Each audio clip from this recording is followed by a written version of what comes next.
It has emerged that fears that full liberalisation of the electricity distribution space could collapse Kenya Power's business prevented the Presidential Task Force on Power Purchase Agreements from recommending opening of the market to new players. This has been revealed by the Ministry of Energy, which says the ongoing reforms are geared at achieving more transparency in power purchase agreements, as well as the scaling down of the cost of power in the country.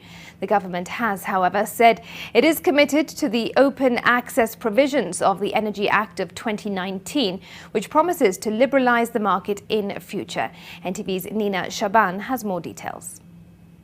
The September 2021 Presidential Task Force report on power purchase agreements has dominated public debate in the recent past, with Kenyans focused on the pledge to scale down electricity tariffs by 30%.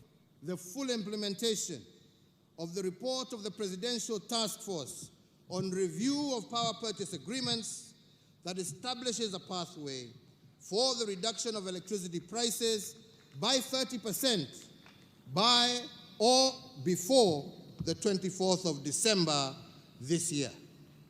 Concerns have also emerged that the implementation of the report could amount to a takeover of the energy sector by the government, given the emphasis of the report on the urgent need to renegotiate and cancel, where necessary, some power purchases agreements entered between Kenya Power and independent power producers. Energy Cabinet Secretary Dr. Monica Juma says such fears are unfounded, urging investors in the energy sector not to panic. Why shouldn't we know the elements of our PPA?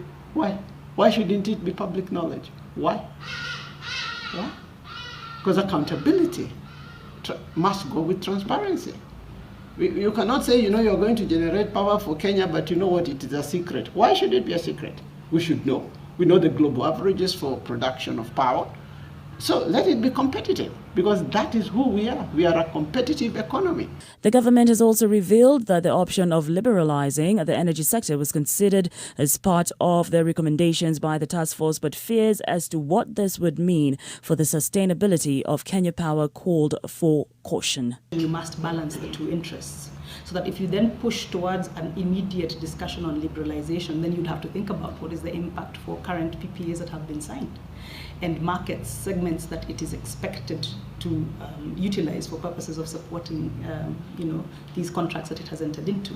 So whereas you may open it up on one side, you'll still have to then face the burden of how do you then sustain KPLC. This caution notwithstanding, the government says it is committed to the full implementation of the open access provisions of the Energy Act of 2019, which will mark a bold step towards liberalizing the energy sector. It is being undertaken by our regulator, driven by the regulator and also the ministry and all the sector, to just be able to guide on the parameters and the frameworks to be able to do that.